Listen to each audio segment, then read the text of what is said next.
Hi guys, today I will be sharing a very easy recipe called ice cream cupcake, and this is the end product that you will have once you follow the recipe. So I hope you keep on watching.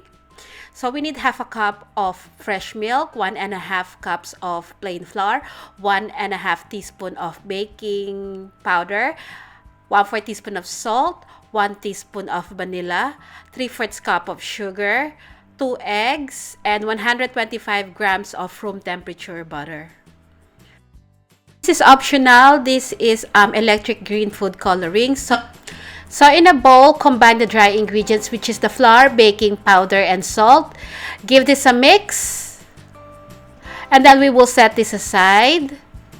Now, in a larger bowl, we're going to combine the rest of the ingredients. The process will be very easy. We're going to combine everything.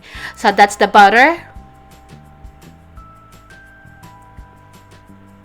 To this, we're going to add the sugar, the vanilla, crack in the 2 eggs, then the half a cup of full cream milk.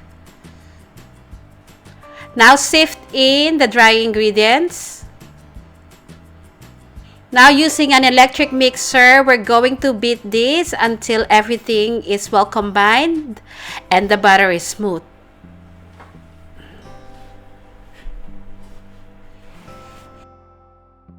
Up and scrape down the side of the bowl.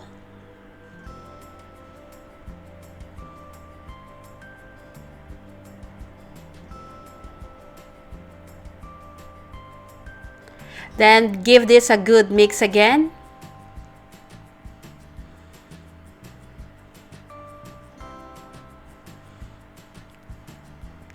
Now this is optional if you want to color the batter.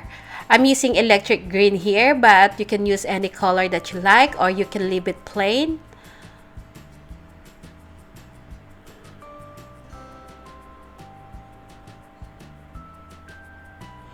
Give it one final stir, and this is now ready. So I've got the ice cream cone in here, the one with flat bottom. Fill each cone about 3/4 of the way full, or just above the line, the first line of the cone, because this will rise up. And then we're going to bake this in a preheated oven at 160 degrees Celsius for about 25 to 28 minutes, or until when you insert the skewer in the middle and the skewer comes out clean. So again, fill it just above the first line of the cone.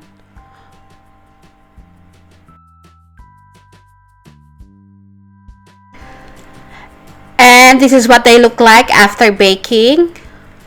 Now I'm going to make vanilla buttercream.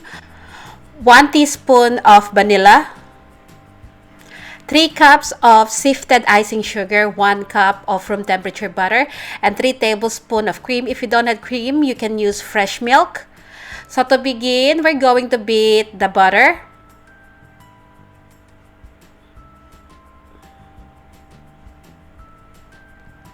Beat this for about 2 minutes. To this, I'm going to add the 1 teaspoon of vanilla.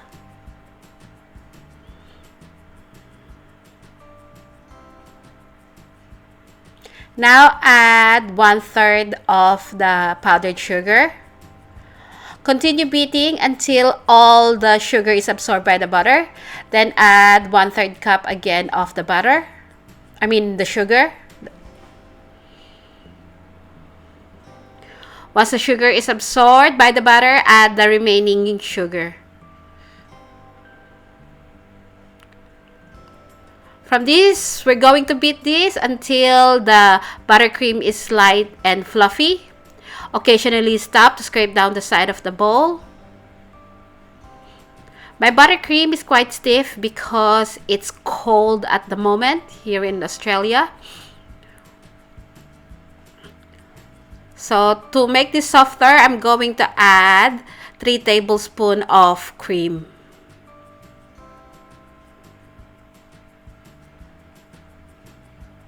Don't add the cream all at once because you might not need all the cream. So add as you need until you reach the desired consistency. Now I'm adding 2 drops of pink food coloring. This is optional again.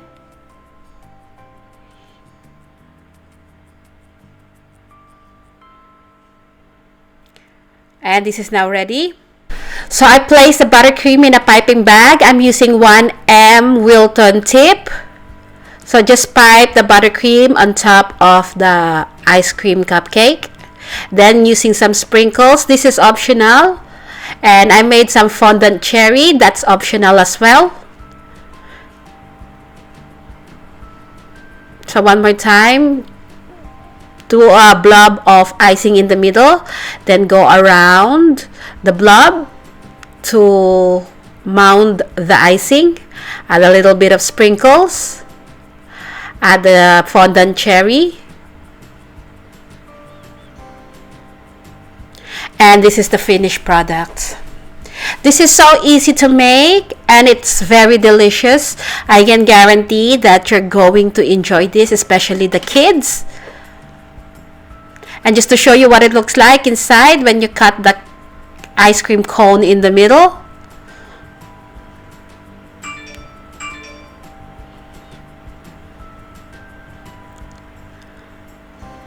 This is what they look like.